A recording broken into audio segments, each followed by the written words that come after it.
Welcome to this masterclass on Linux kernel optimization for high-performance, real-time environments. In the realm of ultra-scalable system design, millisecond delays are not just inefficiencies, they are failures. For senior architects, the goal is achieving deterministic behavior, where the system response time is guaranteed, regardless of the load. Standard kernels prioritize throughput, often at the expense of latency, leading to jitter that destabilizes high-availability clusters. Today, we will dismantle the standard configuration and rebuild a kernel optimized for sub-10 microsecond response times. We will explore how kernel preemption, CPU isolation, and interrupt management form the bedrock of a globally resilient infrastructure, capable of handling financial transactions, industrial automation, and telecommunications at scale. The default Linux kernel is non-preemptible in many critical sections, meaning a high-priority task might wait while a low-priority task finishes a system call. To fix this, we look at three models: config preempt none, config preempt voluntary, and config preempt. For true real-time applications, we must go further with the preempt RT patch. This patch converts almost all kernel code into preemptible sections, turns spin locks into sleepable mutexes, and implements priority inheritance to prevent priority inversion.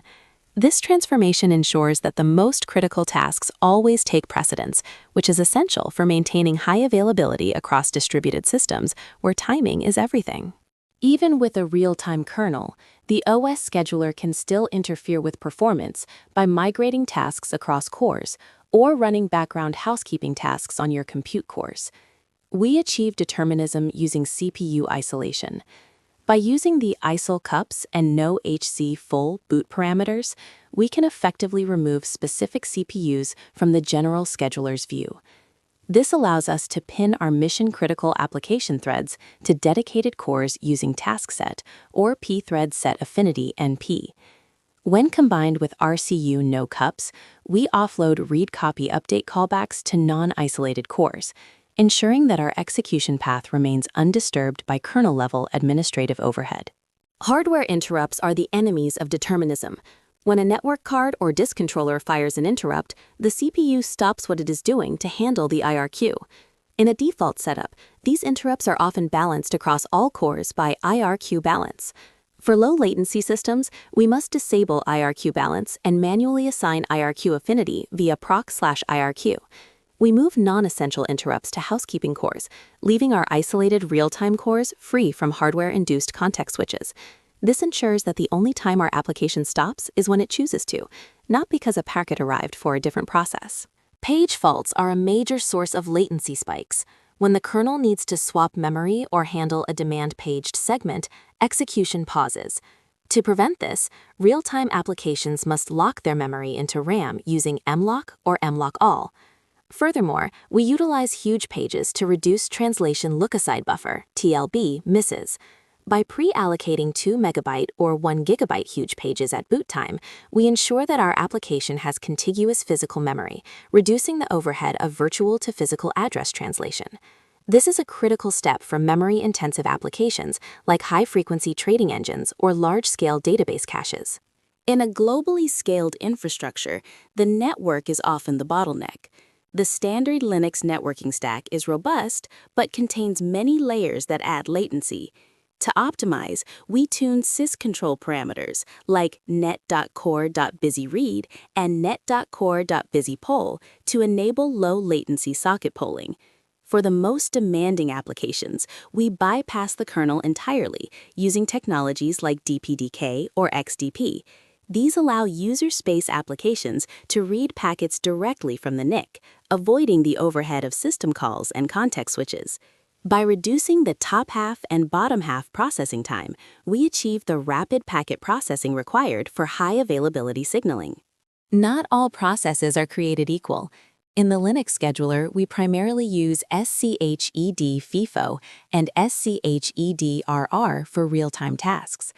SCHED FIFO is a first-in, first-out policy, where a task runs until it blocks or is preempted by a higher priority real-time task. SCHED RR is similar, but adds a time slice for tasks of the same priority. For ultra-low latency, SCHED FIFO is preferred. We must also carefully set the RT runtime US parameter. By default, Linux reserves 5% of CPU time for non-RT tasks to prevent system lockups. In a controlled environment, we may tune this to give 100% of the CPU to our real-time applications. Power management is the silent killer of performance. Modern CPUs use C states to save power by shutting down parts of the core, and P states to scale frequency.